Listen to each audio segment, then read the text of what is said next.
That is the one thing. I was running that TPU a little on the warm side. The yellow doesn't need to run as warm as my other colors. And when you're printing like one thing at a time, it comes out super clean. Two things, you get like, a spot where it travels in between them. But I had the bed just loaded with them, so it was going in every which direction, so it just shit everywhere. What's up, Raz? Otherwise, they come out nice and clean like this one, where I didn't do a single bit of cleanup. That's how they came out. Oh, I'm air humping. Right? One at a time, man. That's what you get. And no layer adhesion problems. This thing bends all over the place. And, oh, yeah. What's going on, Max Air, Razman? Oh, the coffee. It's so good.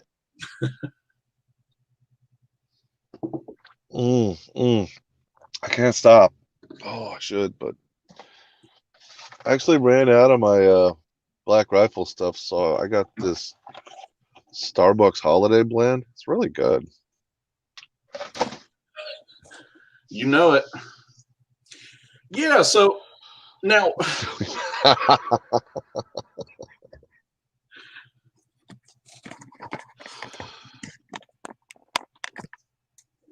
Anyway, so your Black Rifle coffee, was it the flavor? Good flavor? Oh, yeah. It was, so much? It was definitely good. Because, I see the marketing, but part of me says that's marketing like coffee is coffee. No, it's good. It's just fucking coffee, though. Oh, okay. I mean, you name me a brand of coffee that's not just coffee, and well, I'll buy it. Well, I couldn't name you a brand. I have had coffee. I'll say, for lack of a better term, gourmet coffee from like small coffee place. Yeah, whatever. Beaneries, whatever you want to call them. No, that is racist as fuck. Right? Plantations. There you go. Oh, yeah. Oh. I was like, what is that sound? It's the printer kicking off. Anyway, I've had 2 or 3 that are memorable, and they were not just coffee. They were delicious. And each one of them was distinct. Huh. Very nice. Funny thing is, not that anybody in chat will care, but I pulled up the pop-up chat because you always think it's faster. It's actually slower. Huh. Right. Double A, what up, big dog? Yeah, I mean, I'm a Folgers guy too, but I'm simple. Like, it doesn't take much for me to appreciate a cup of coffee. It just needs to be hot and not burnt. In other words, not Starbucks. Not a fan of Starbucks. You got to find the right one, though. Some of the places, they actually clean their machines and it tastes good. I'm sure. And, they notoriously make a strong brew anyway because they tailor to people that put all that frou-frou shit that, it's not coffee by the time they're done with it, which is fine.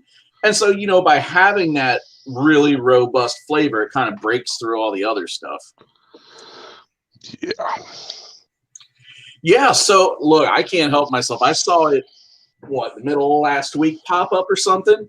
The FAA made a point to tell us they're not on witch hunts, which means that they shouldn't be looking into anything unless something is getting reported. And sure enough, what popped up? Philly Drone Life gets fined for over $185,000 total. It's like 182. Something like that. Yeah. All I know is he owes more fines than I owe money on my house. I'm almost there. I'm like $5,000 away. And, so it begged the question in me, are people reporting him? Yes, he got reported. He got snitched by one person in particular. Ah. I don't know who that is. I don't really care. Doesn't because matter. I clicked on, somebody shared it in our chat, the video where the Philly talks about it, and I clicked on it. I'd never heard him before.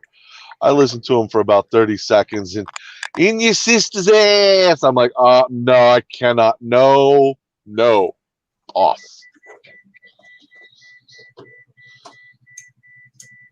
Well, admittedly, I've never listened to him, but based off of what you've said, I don't feel the need to either. Like, I really wanted to pop in and check out that video just so I could get some more details, but it's probably nothing I can't read somewhere else. He doesn't really give you any details anyway. He just says in your sister's ass a lot, and his voice is like a cheese grater on my mind. The big hole side of the cheese grater. Yeah. Now, I'm not about it. I mean, you know what you're doing when you do it. You know the chances when you take them. And then to sit there and decide that the attention was worth more than anything, and now you want everybody else to help pick up your tab, like, I'm not down with that. Yeah, I don't really have an opinion. I didn't care. No, I just mean, you know, I think there's a lot of audacity to sit there and, oh, everybody help me out now. Oh, I saw the title when you made it. Josh didn't tell me what we were talking about or anything, so, you know, I don't prepare anyway, and that's how he likes me. Oh, he likes me raw, dog.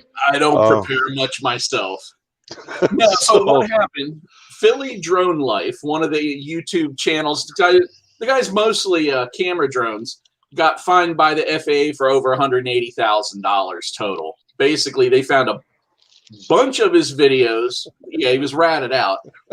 And they fined him $1,500 per incident that they could find on YouTube. Yeah. Only from the live streams.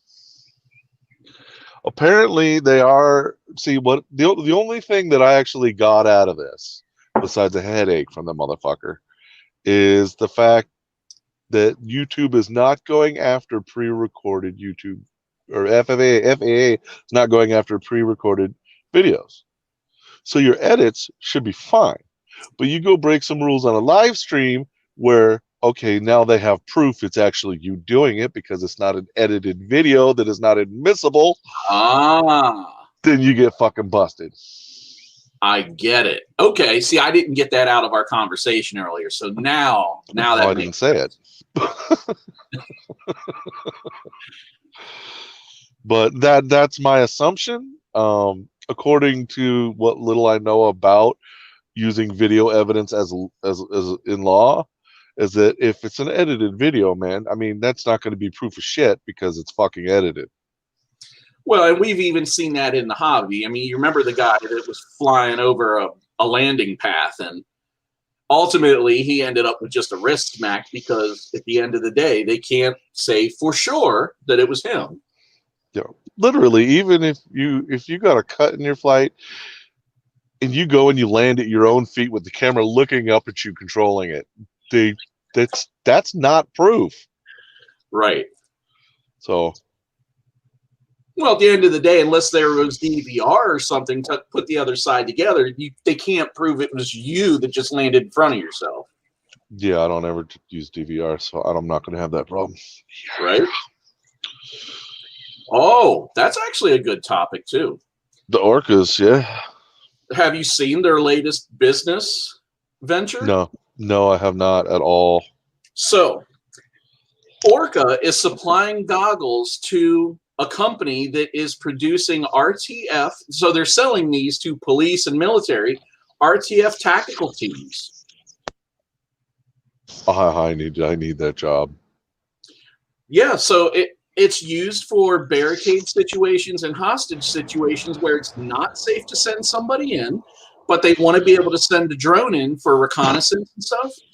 And this way, it doesn't really put, for the most part, it doesn't put the police officers in harm's way, and it doesn't necessarily put the hostages in harm's way if there are any. And in the case that it's just a barricade situation, there's really not much to lose there anyway, other than a drone. And we know that they're $150-ish.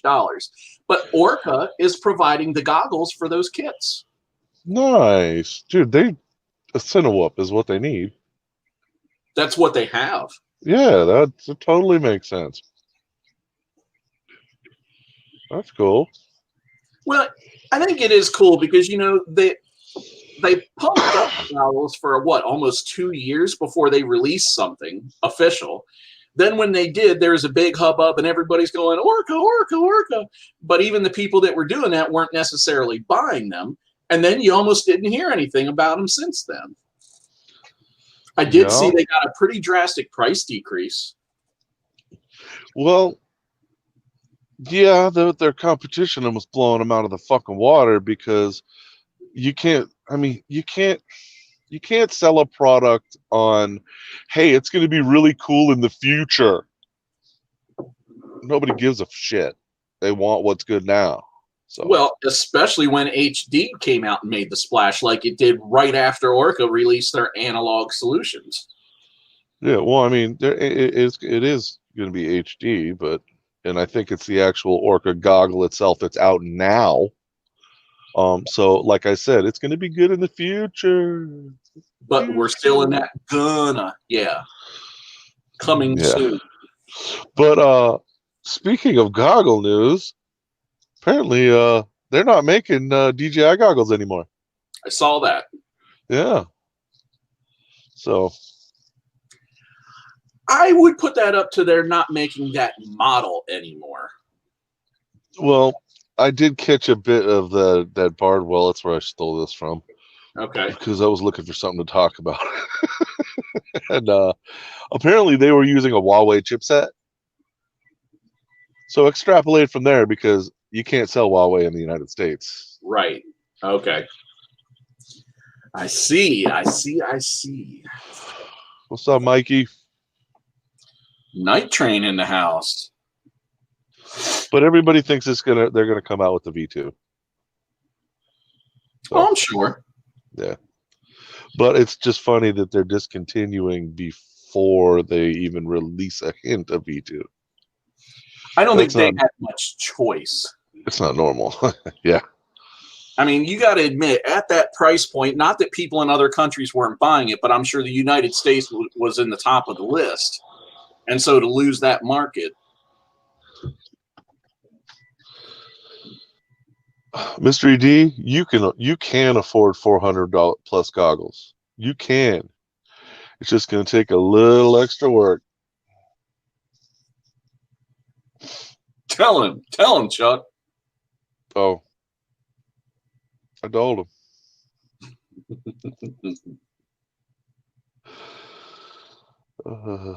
Yeah, that's the other thing. The FPV drone.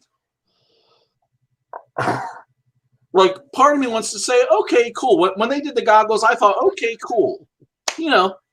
There's nothing that I look at on this racing drone and say, one, that it's a legitimate racing drone. It's a fucking Mavic with a fucking analog camera on it. Right? They took their old Mavic 1 stock they had sitting in a warehouse nobody bought, and they stuck an FPV camera on the top of it and put some plastic on. With some 2205 motors. Yeah, I don't get that. The thing's going to be heavy as shit. Well, not just that, but 2205? I don't know, man. That's just baby motors. Like, we started there 5 years ago, and 2205 wasn't the new sauce. I had 2204s, man, on my 6-inch. Whoa. Right? So I'm imagining there's going to be some camera bird guys running out and buying it. Absolutely. Take their first leap in the FPV, but it's going to be interesting to see how well it holds up to the abuse. Of course, this racing drone, if what happens is they go out and they fly it in angle mode or horizon mode, then I guess it's not going to matter much, and now it's not a racing drone anyway, is it? Well, yeah, and everybody's saying it probably has GPS on it, and like if I guarantee you the market for that is the GPS guys, and they're going to be really excited about it. So it's really cool for them. Well, they're already used to flying in a manner to avoid damaging their quads at all costs. So I don't think it's going to be that big of a deal for that. I think it'll be a good thing for them. Whatever. Have fun. I agree.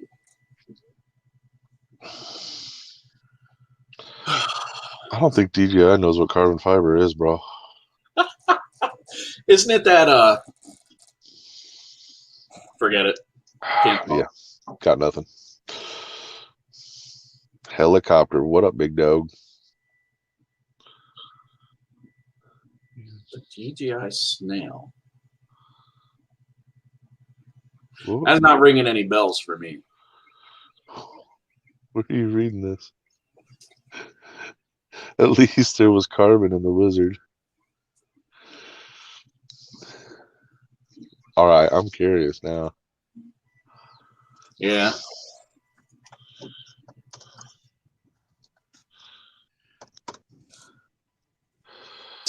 Huh. It is propulsion. a thing.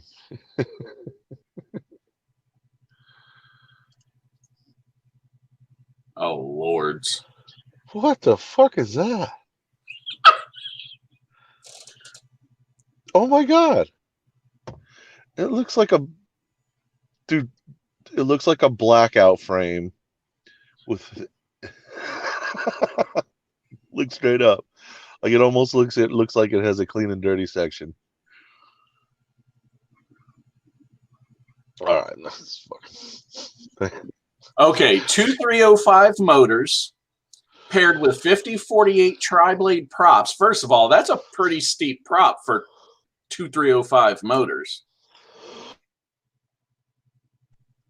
Thank you for the laugh. 30 amp ESCs. How big?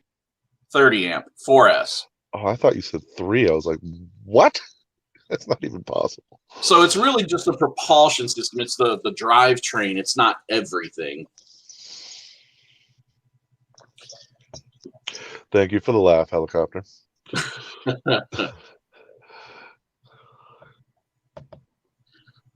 Boy, I tell you, I'm not liking this whole getting dark early stuff. 4:30, man. There's just no light left here.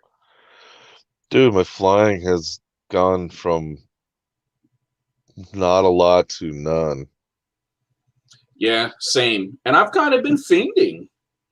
Me likewise, dude, because, dude, I wake up when it's dark and I get off work when it's dark. It's like, what the fuck? AA, the cold I can deal with between flying from inside my vehicle or, you know, just taking little spurts outside. The cold I can deal with. The dark. Oh, and the scraggle. Oh, my God. We went straight from like trees with leaves to branches. And, you know, left and right, last time I went out, ghost branches, smack down, smack down. I was like, oh, my God. Now, it's not all the branch because I was flying with a blurry camera. Since then, I have made my adjustment. Yeah, I went out flying last weekend. It lasted all of about a quarter of a pack. And that was the result. Oh, hold on. That's not a couch, gentlemen. That's that was a full amount. It is now. Yeah, I don't know where the top of. Oh wait, no, I don't know where the rest of it went. Did get my Hero 8 back, thank God.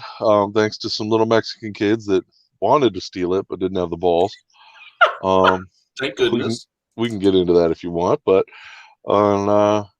Well, I did a power loop over this big old roof, and I fell on the roof and I crashed. And the 2 rear motors are completely seized, and I have a floppy antenna. So I almost did the same thing. Nice. Oh yeah, you were saying that. And that was the second one. The first one did the same thing. That's not even the same style mount. That's one of the newer mounts. No, that's... Oh, yeah. It's not the one I have. Correct. The problem is the base. I've come to learn. The base has no flexibility. So when it takes that hit, it puts all the pressure right there where everything comes together. That's why with this redesign... Whoop, there we go. With this redesign, there's a lot less base, but it's way more flexible. So the idea is that, one, it just helps absorb it. It's not floppy, but it's flexible. Show him the slider. Show him the slider. All right. Hold on, let me move this. This is cool shit, guys. All I right. haven't had it in my hand, so I'm still doubtful about it, but it looks really cool. So, yeah, let me start by saying that, you know, Chuck and I started collaborating on some Hero 8 mounts. We had some ideas of what we wanted, and the last version came to essentially this. Now, shorter base on the rest, but it came to this. The idea is we wanted a fully wrapped Hero 8. Now, this base, even itself, you could, with nothing in it, put this on the drone and fly, and that thing's not coming out. But nonetheless, we have this lid, slides on the top, and that just helps protect everything. Now, also, you can see it, there's an ND slot filter in there, so it makes it easy to, one, take the camera in and out of the mount and or swap ND filters, all while protecting the camera all the way around, right? And that the cool tab. Tell them about the cool tab. Yep, there's these little things. So initially, when we got to this, what you do to hold it all together is you put a strap around right here, because this is bolted onto the drone. You put the camera in, put the cap on, put a battery strap around it that holds it all together. The problem was this side would pop up. So we put a little locking tab here, and that holds that side down. This thing does not come off now. But it's also, once you go to take this side off, you know, everything just pops apart. So this is, for lack of a better term, version 1. Now, there's some problems with this I found very, very evident once I got my 3D printer. The first is that no matter how you orient this thing, it produces a ton of support material. There's no way to print it without a ton of support material. If you want the direction of the TPU to be the strongest for the bottom of the mount, the top's not as important. It doesn't get all that stress on it, okay? But with this, you actually want it printing on the side so that the head is producing full solid strings all the way around the perimeter. If you print it this way, you get layers like pancakes, and it's easier to tear them apart. So looking at that, it was like we started talking, and I had this idea pop in my head. And the idea essentially led to this mount. Now, it looks very similar to other mounts, but it solves all the problems while still having the strong points that we wanted in the original mount. And how this works is you get this lens cover, so to speak, right? This slides over the camera lens right here, and it actually fits really positive. So, but it just slides on. It has an ND filter slot right here. So you can slide your ND filters in and out. Oh, wrong side. I just put it in here. ND filter. This slides over the camera. And then your camera slides into the base of the mount. I'm having a hard time lining that up. Now, in order to hold all this together, this tab slides into this groove here. And on the bottom, it sandwiches there. So you just get a pressure fit. Let me go ahead and slide this together.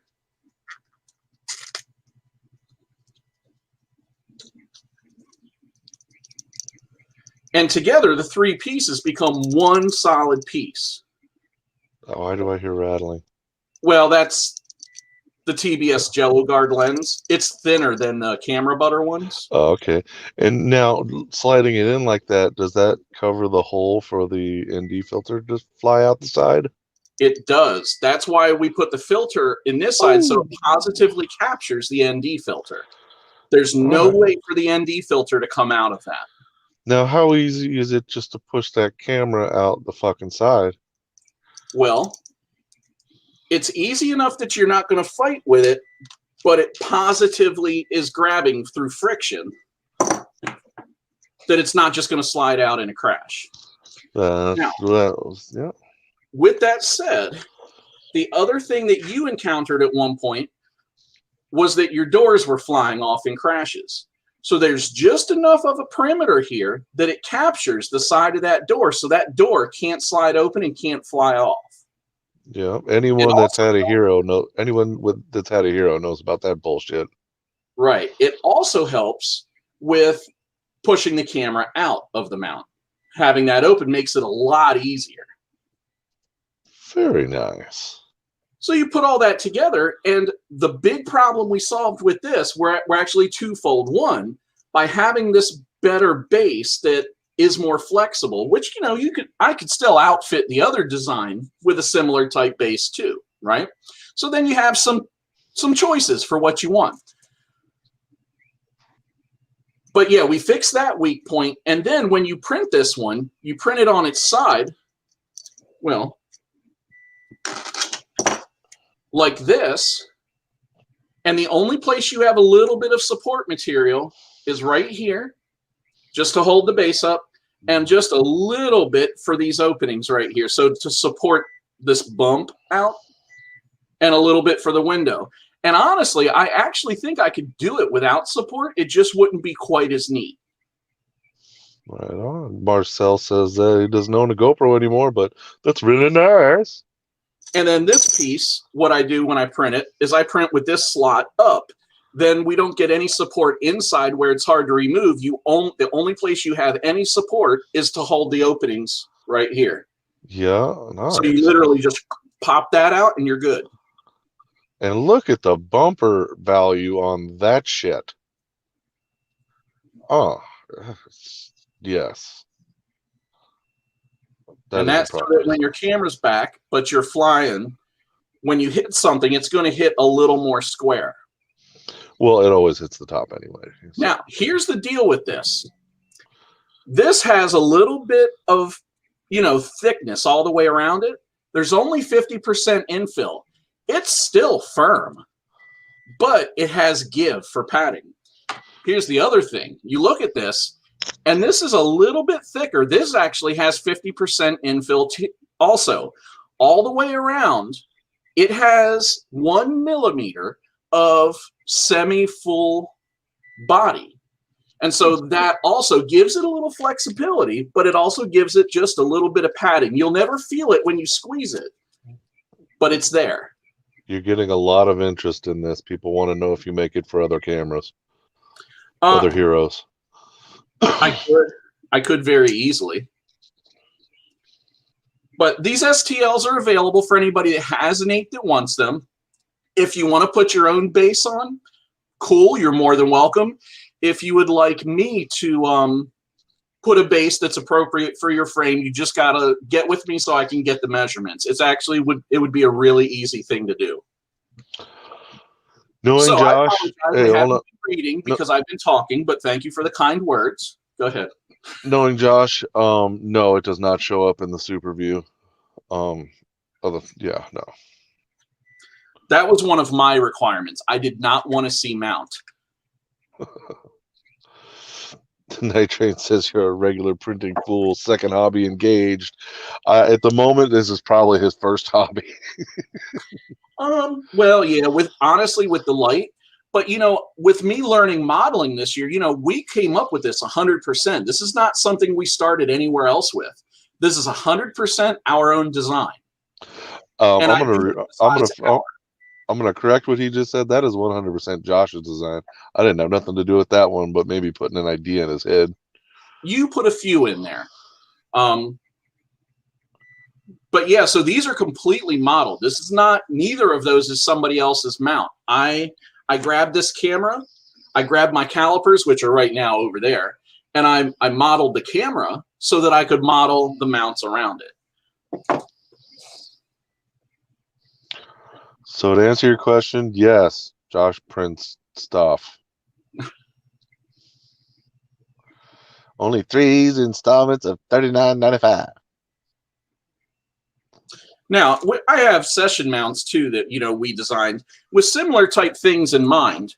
Now, the sessions don't require that amount of complexity, but one of the things I hate with the mounts of this style from other companies is that if you do want to use ND filters, by the time you squeeze one in there, the mount is trying to blow itself apart. So It's hard to see, but you can see it. This has a recess in it that whether there is an ND filter or not, it doesn't impact the camera fitment. But the ND filter fits in there, and then the camera slides in, and it doesn't have all that pressure on the mount or the camera, and the camera can be slidden in and out without monkeying with the ND filter. Likewise, these have that thick body with that 50% infill for a little protection, and they have the thinner mounting system for the added flexibility so that they're harder to break. No mount showing up in any of the Super View. I would say put some bumpers in the front corners. Well, you could. We totally could. Yeah. Just because the corner is what always hits on the session. The fucking lens, the top of the lens is always what hits on the Hero. Yeah. Yeah, these top corners usually take the brunt of the impact. So even without putting something all the way across, just putting some bumps up here, would do a lot. Later, Copper. So I've definitely been having a really good time. You know, I came from no modeling experience at all. When I started modeling in March, or I think it was closer to April, you know, it took a while to kind of wrap my head around some of the concepts and some of the ideas, but check it out, guys. All I use is Tinkercad. I have Fusion 360, and here and there I've broken it out, but I keep going back to Tinkercad because Fusion is just overblown for what I need. Nope, not selling Session 5s. I love them.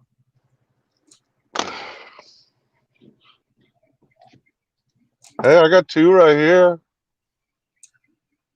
They don't work though. So this is Pryline purple TPU, or Preline, or whatever, however you want to say it. It looks more purple on the spool, but it came out looking kind of pinkish everywhere else. That's fuchsia. And then this is that Pryline blue. I like the way the Pryline, whatever. I really like the way it's printing. It took me a little bit to get the settings dialed in, but this one, aside from some boogers right here, really didn't have much cleanup. And this printed just like this. Pretty much no cleanup, aside from removing the support. There was one little spot where there was some boogers right here. You can see that texture, but that's it. That's great. Good stuff. Absolutely. I love learning new things. Oh, just ridiculous praise in here for those prints you were just showing. Well, thank you, guys. I appreciate that.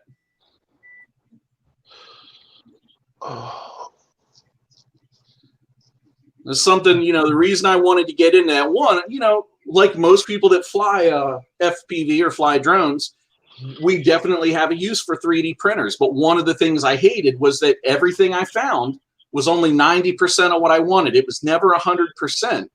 And the modeling is what resolved that. For a while, I was modeling. Then I was sending my stuff to other people to print, but then I'd have to wait for it to come in the mail or drive an hour to get it, or, you know. You see, I was having the same problem. Basically, I could buy mounts from Brain 3D and stuff. Really good mounts, really good. You know, they handle the beating, everything like that. But I use very specialized equipment, and so basically, I have to buy a $15 mount and then modify it for like 2 hours so that it works for my purpose. Then I got me a Josh. That was totally our motivation. You know, Chuck turned me on, but Chuck's been flying the Alien 4.5, for lack of a better term. I know it's 4.5.6 now, but we'll say that Alien 4-inch body, which has different mounting points than the 5-inch. Same width, but different length between the first and second set of standoffs. And almost nobody makes a mount that fits the 4-inch body. Or if you do find one, you have very few options for how it fits together. Then you take into consideration the weaknesses, because they all have weaknesses. Even these have weaknesses. What we've done is decide which ones we're okay living with and which ones we wanted to fix, you know? Case in point. Weaknesses. You know, the weakness to every design we've come up with, well, it's me. You fly harder. I don't know about harder, maybe more recklessly. That qualifies. All right, works for me. I have my moments, but you live in them. Mike, have you ever tried to build a 4.5? If you actually, I forget who it was actually carrying some of the 4-inch slammed body kits, and get the slammed. Don't get the regular one. It's just stupid. Don't give me that look. It's stupid. No, I'm reading comments. Oh, and it's like 34, 36 bucks, which ain't bad. It just doesn't. The only thing it doesn't come with is the conical washers, which you can get on Amazon for like $4 for a whole bag of them. And then you can get the arms for like $2, bro. And Ready-Made's doing bulk pricing now on those arms, so they're even cheaper than they were if you buy a shitload of them. Thank you very much, Marcel. I didn't see that as it floated by because I was too busy flapping my jaws. I read it, but I did not say thank you. Yep, so now we don't have any of those issues. Now I need to get a hold of Chris's 9 just so I can model the camera.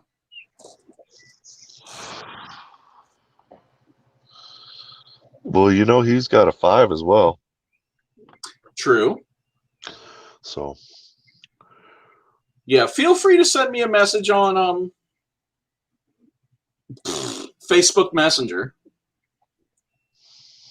And we'll see what we can do. It won't be a top priority with work and all that other stuff, but it'll get done. The hard parts are done. It's really just changing the base mounting.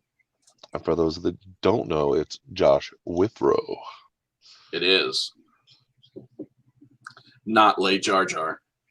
He's only Lay Jar Jar when he puts the mask on. And yes, it is a rubber mask. What's up, Eric? Hey, E-Drone. Good evening, E-Drone. E-Drone is the shizzle. You guys should have heard him in chat earlier today, because we do a lot of voice messages, dude. And he had a deep cleaning done on his teeth, so they numbed the whole one side of his jaw. Well, I imagine he's a little rested and probably got something to eat by now, so I'm sure he's fine. Oh, don't you get me started on donuts. The holes are the best part. I was surprised anybody remembers the Donut Bros. I know, right? We might have to have a part 2. Yeah, well, you're still coming, right? It's still on my schedule. It's wore off now. Poor Eric. It's probably like rubbing aspirin all over. I have done that. I have packed it in a cavity, just crushed it up, packed it in there. Oh my God, it's the most foul tasting thing. So, Mike, I noticed you got a Mavic Mini. Looks like you and Adam both, if I saw right. I watched some videos. I'm pretty sure it was yours and Adam's.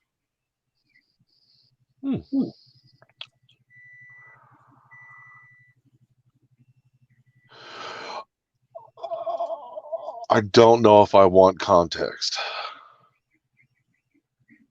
It makes the glory hole more tolerable. Oh, you have 1 and 2. Okay. Do you prefer one over the other? Do you really think the 2 is a huge improvement, or eh?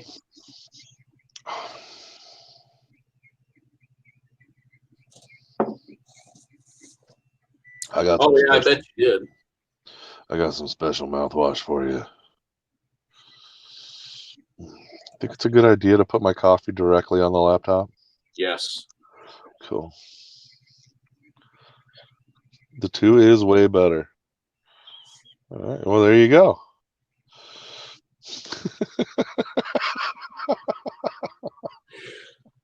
Poor Eric, man. He just gets it all the way around. First, he hits us, and then he comes here and gets it from them. Whatever, dude. That was a good one. So coffee on a laptop is okay. It's the sugar that does it in. Yeah, I'm a fan of the sugar. Oh, check you out, fancy pants.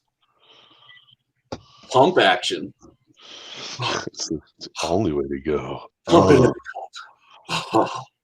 Hey, how do you think I got to keep my whack hand strong? Just use the base of the fist, get the action right.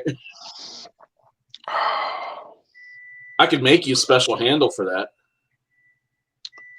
We've discussed this. It's too late. You missed your moment. Oh, really? Oh, well. The control link is better while flying, is what he was saying.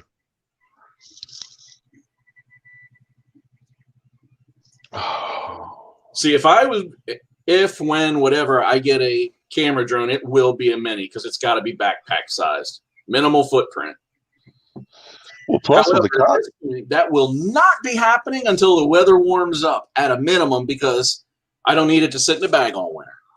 right? And since it's what 249 grams, if the cops show up while you're flying, you could land your quad over in the bushes somewhere, turn around and pick that one up off the ground and say, yeah, it's right here, 249 grams.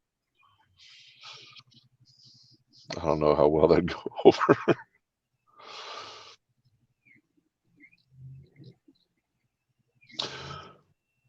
Actually, no, not my throttle hand. I'm right-handed. Unless it's stranger night. Texas handshake. But that's the one where you just have to make the hand available and you do the rest of the work as coordination. Like watching a monkey. Never mind.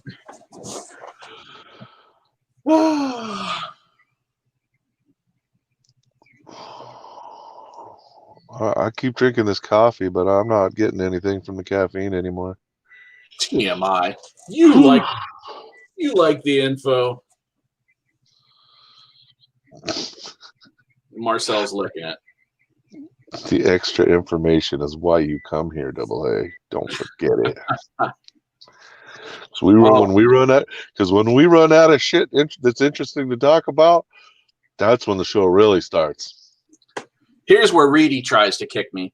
I was right down the road from him today, Chester Springs. Little further away. I couldn't get to him while there was sunlight outside. I didn't even mention it. But anyway, I came out this morning and there was a dusting of snow on everything.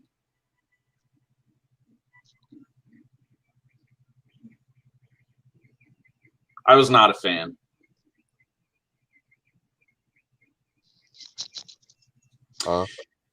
Yeah, I would. Obviously, your area could be a little different, but I know it's been a topic for E-Drone lately. He got his 107, got some business cards. He was really looking forward to getting into some commercial flight, and I don't think much has come of it. I think he was hoping that more work would just find its way to him. And unless you're willing to really go out and work it and hustle, I don't know that there's a ton of it out there because it's still kind of specialized work, Well, and everybody and their mom went out and got a 107 with their Mavic. Then there's that. Yeah, I mean, you got to be willing to do the work to put yourself out there, I think. I don't think cheap. I know that you can scare people away by being too cheap because, they think it's fishy. Now, I would say to be competitive is fair, to charge what everyone else is charging. What you're going to do is... You undercut everybody by just a little bit. Yeah. I mean, hell, that's how we broke in doing custom homework. And Well, you haven't even opened the damn bag, have you? Hell no. Still sealed. Not till I'm ready to do something with it. It's coming. Maybe I'll have to put it in the rocket that I haven't printed yet. What the fuck? That would be a waste. It would. Now, I have had it in a quad for a little while now, but I haven't been able to fly it enough to form an opinion or get it tuned the way I want it. Because I've kind of come to the conclusion that Cerebro is what the AI system is called in it, if for anybody that doesn't know. I think it's more to do with correcting shit on the fly than it is to actually tuning your quad. You still have to tune your quad. So I've been Now, doing a little bit. Go ahead.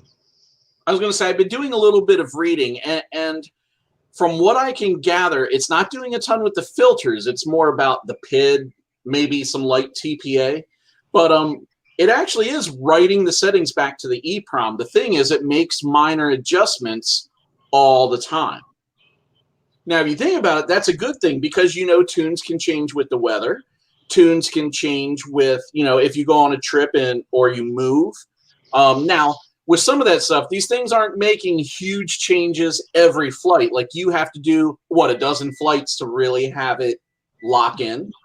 Well, I might argue that a little bit. I might have told the story before, but the first time I was really giving it a shot, I bent a prop pretty good, and I took off, and I had no power, and it was horrible. I'm like, well, fuck it, let's see what Cerebro can do. So I just flew it around for about 10, 20 more seconds, and boom, I hit the throttle again, real hard. What happened? Smooth as a baby's fucking ass. Sounded bright. It had the power again. No brrrs, none of that. So I can only attribute that to Cerebro because nothing else changed. Mm-hmm. And the that next is time you fucking amazing. Mm-hmm. The next time you powered it on, did it have to go through all the learning again, or did it remember where you left off? No. Did you notice all the shit when you took off, or? What do you mean after I replaced the prop? Oh yeah, okay, yeah, sure. No, it was fine. It just it like I said, it's on the fly. I don't know any other way to put it. It felt for lack of a better word, what was going on, corrected what was wrong, and yeehaw.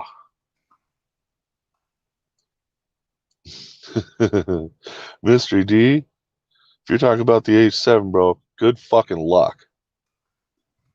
Because I ordered 2 of them, and it took a few months to get them. And it was taking so long. I ordered it from a different vendor, and then it takes so long. I was like, "Fuck it, I'm gonna order one directly from Preston." So I ordered one from him, and I still haven't heard a damn thing about it. And that was a couple months ago. So yeah, batch 2 is still in fucking limbo.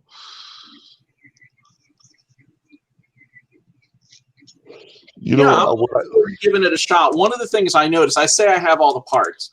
I do not have a 32-bit ESC, and I will make sure I put a 32-bit ESC on this because I think not to is definitely a waste. That would be a waste. AA, it only needs a PDB if you're using a separate individual ESCs.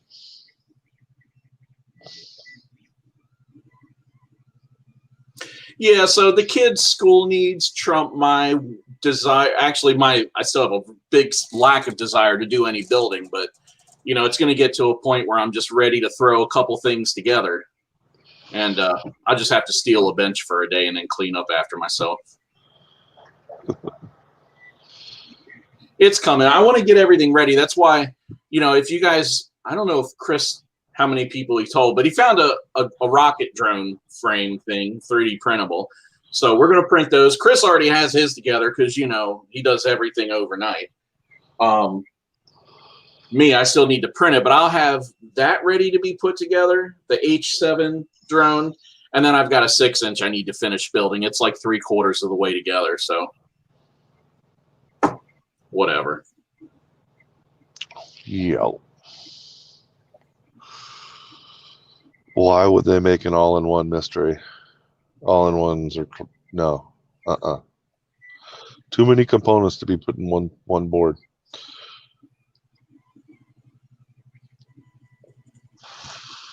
I'm such a fan of the 4-in-1s. Like I've had such good experiences with the 4-in-1s. There's less soldering, less wiring, less stuff hanging outside of the body of the drone. You know, they're not mounted on the arms. So I feel like the protection is better. And for me, it's been a good experience. I do know people that have had the opposite experiences. I just still like to be able to replace one. Of course, the price of the ESCs that I use, 2 of them, you could get yourself a 4-in-1. Well, Flight 1 might change that for you. No, Flight 1 ESCs are god-awful, horrible junk. Well, meaning that you can fly any BL Heli 32 ESC on Flight 1 and take full advantage of it. That's the plan, bro. I'm gonna put I got one more H7 sitting around. I'm gonna put it on a 32 amp KISS ESCs. I might even try it on the 25 amps because they're newer. They actually have better everything besides power. Yeah.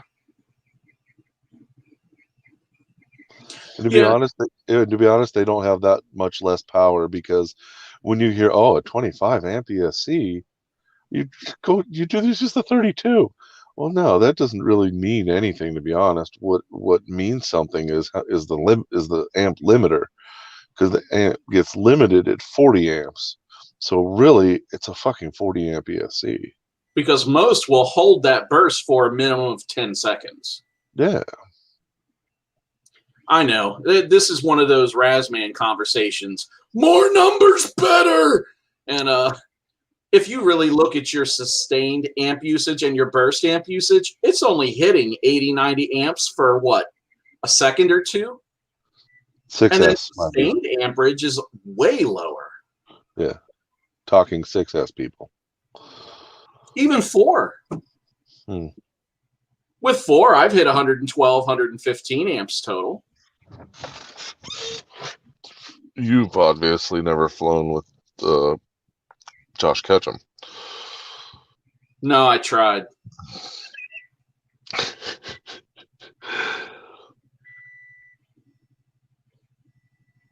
Correct, but if you split that amperage 4 ways, you're pretty much hitting it. Now, yes, every ESC is putting out its own power, but they're generally pretty even.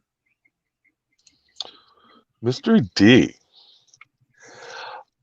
in my great experience of flying quads, have kind of figured out that the number one reason a 4-in-1 ESC lights on fire is because the caps on it break.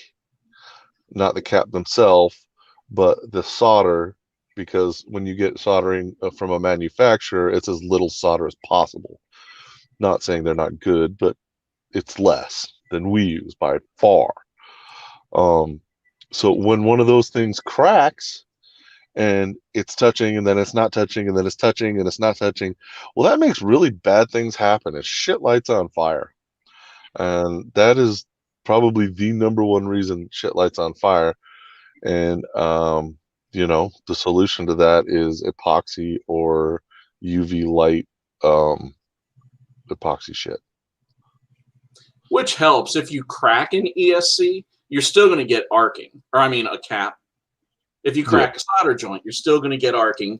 But there's the potential with that resin, with that epoxy, that it's going to heat up to a point where it cures itself.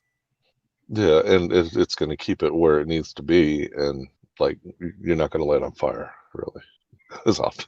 It helps a lot. Let's just say that. Yeah. And like I said, I know everybody's experience is different. I know when I first made the jump to 4-in-1 ESCs, I was a little pessimistic, but I was going to give it a shot over the same worries. And in my experience, the idea that they're going to burn out left or right and you have to replace the whole thing, which costs you more, is worse than the actuality that it just doesn't generally happen. I was actually destroying more single ESCs being out on the arms from strikes than I have destroyed 4-in-1 ESCs. It's because you didn't protect your ESCs. I tried. I mean, they were shrink wrapped, they were covered in TPU, they were all kinds of stuff. Nothing beats a good prop. I've done prop on top. I've done wrapped in TPU with prop on top of that. I was trying. When I made the change, it was because I was ready to stop replacing ESCs all the time. And for me, that's exactly what happened. Tommy Gurdris. I don't know how to say his name. Gerties. Tommy G, that's how you say his name.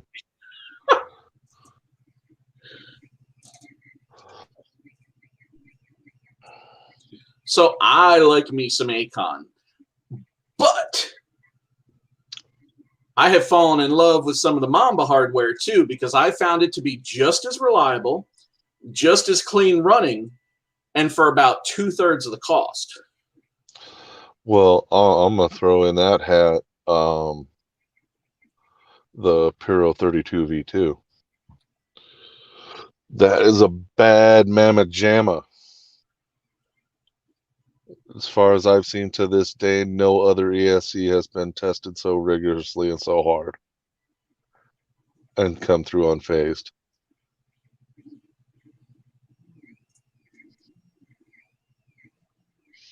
Gertis.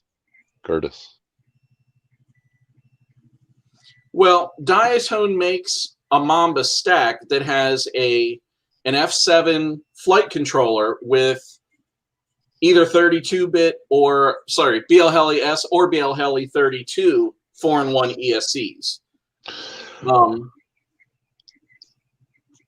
Yeah, AA. I think you're thinking the old way.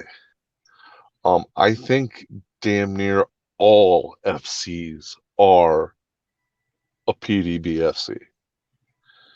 If you can plug your ESC directly into the freaking FC, or your ESC into the FC, then it is a PDB as well. It's just on there. It's built in now. There's, so maybe what I said earlier was actually wrong. You actually probably could hook individual ESCs directly to a flight controller that is capable of being plugged into a 4-in-1. Yeah, PDBs, I have not used a PDB in a very, very long time. 4-in-1 ESCs replace that for me. And as far as the all-in-one flight controller to complement that, which I find that most all-in-one flight controllers are going to feed power and all that to individual ESCs.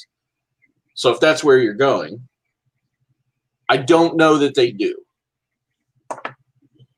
Not without looking. Yeah, I'm very happy.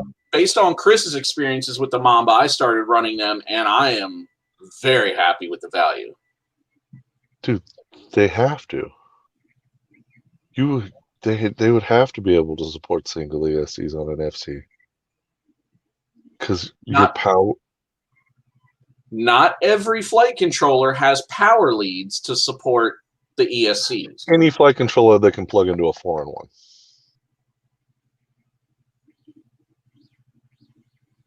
It has the power wire.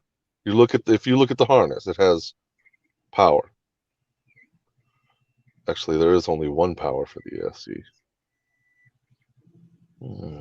That's the problem. There's not enough throughput in that channel to support 4 ESCs. But it is supporting 4 ESCs on one PCB. Through the ESC. the battery is plugged into the ESC, which is feeding the flight controller. It's not feeding the flight controller to the ESCs. Yeah, so you got to have a PDB. Okay. I was going to let you have it, but I'm satisfied. I'm stuck with it.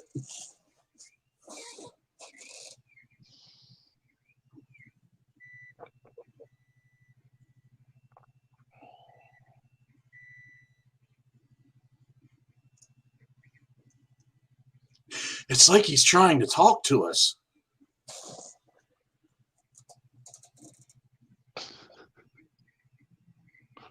Well, the delay should have kicked in by now, so you got your answer. Right.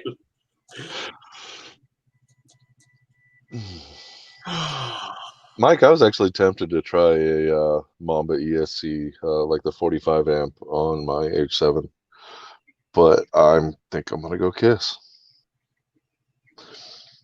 just because of the filtration tech that's on Kiss, I think would coexist really well with the fact that the H7 is very susceptible to noise, video noise. Okay. I'll keep that in mind. Well, I mean, think about it. We know Holy Squish. Have you seen the freaking? Now I'm going to open it. Let's say a not racist way to say this. The way he's rigged up caps. Look. Oh my God. He does this. It helps with power reserve, and it helps with smoothness of the flight, but it helps with this video too. And like my H7's got horrible lines going through it. I need to move my freaking VTX, and of course it is pushing down on the flight controller, but that's another story. Holy shit.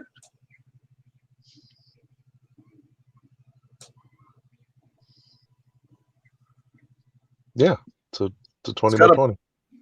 It's got a broken component on it. I just opened the bag. What? Yeah. That's a transformer, a step-down transformer, and a whole corner of the plastic casing is broken off. Let me see if it's possible.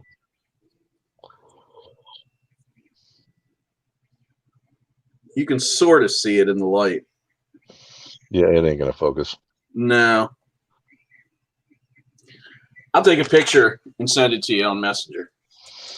Well, $13 will get you a new one whenever the fuck they make them. The plastic casing is not going to change the way the transformer operates. I'm just going to throw some epoxy on it, and that'll be fine. Okay, as long as it works. I was just a little surprised to see it broken. Yeah, it got shipped to me, and it got put in a box until it got shipped to you. Right. And knowing Squish, it was in a fucking box. Right. Before he shipped it to me. Shit happens. I don't care what company you get it through, shit happens. Oh, I don't blame it on Flight One or lack of quality or anything like that. I just, like anything, I don't know about you. I'm sure you do. I look over my stuff real good before I ever use it to see if I can see anything blatantly wrong before I hook it up into a system and turn it on and watch everything ignite. I probably should do that more.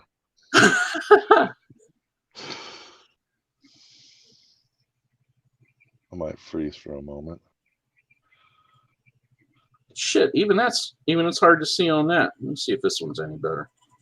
There we go. Sorry, I'm going to send you a picture now.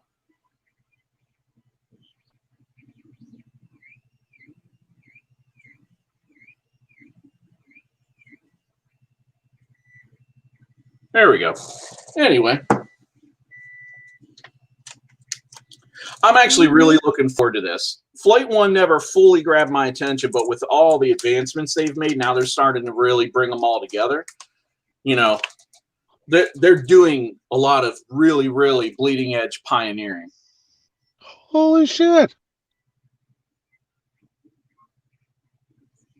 Oh, I'm looking at it. Oh, I got you.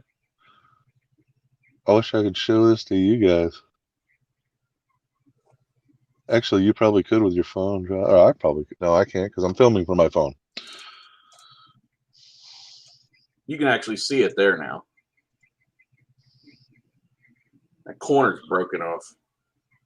Huh. I got smashed somewhere along the line. That's for sure. Yeah. I mean, they only come in an envelope. It's not like they're in a plastic case or anything. Fucking UPS.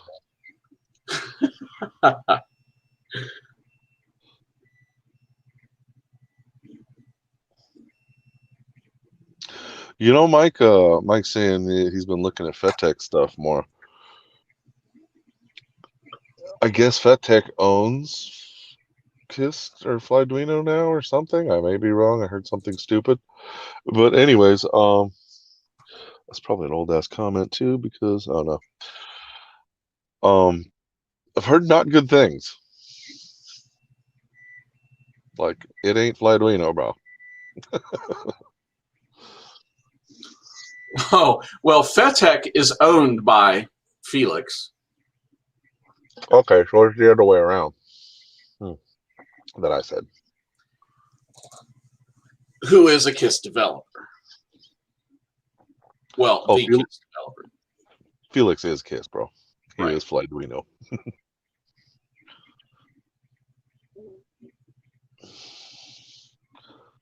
Yeah, Night Train, if you order on round 2, yeah, I'm still waiting on that too.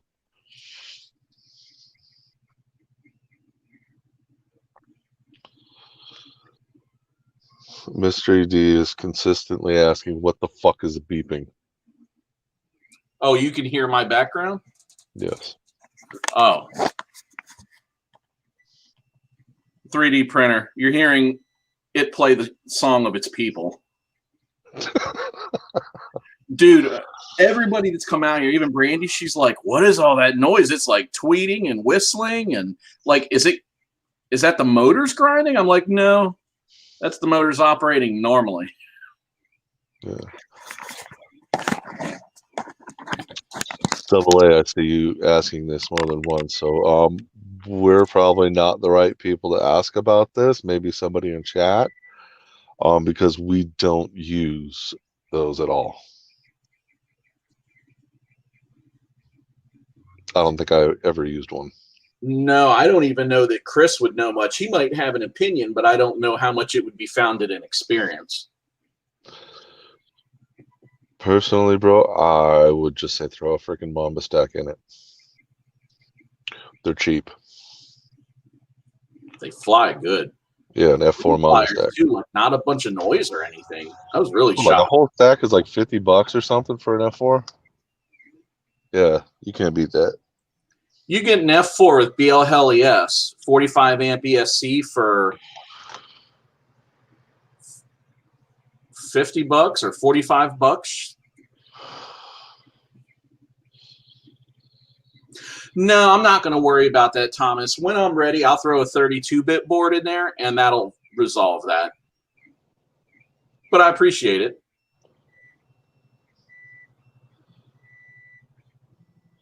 It's not hurting anything. You're just hearing the PWM frequencies, changing throughout the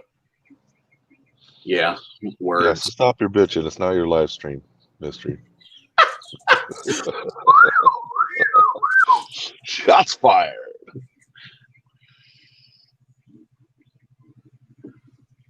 And look, those stacks, the cheapest stacks you can find that say they're 4S, will run 6S all day. Just saying. Well, Double A ain't worried about that. He ain't going 6S. I was just throwing it out there. All right. Well, I'm going to call this a night. Me too. Coffee's about out. I'll probably be all hyped up on caffeine in about 30 minutes and won't be able to go to bed. So, all for you guys. No, it's for Marcelo because he gave us a $2 super chat for our future giveaway shit. Thank you very much again, sir. Whoop whoop or something? Hump day?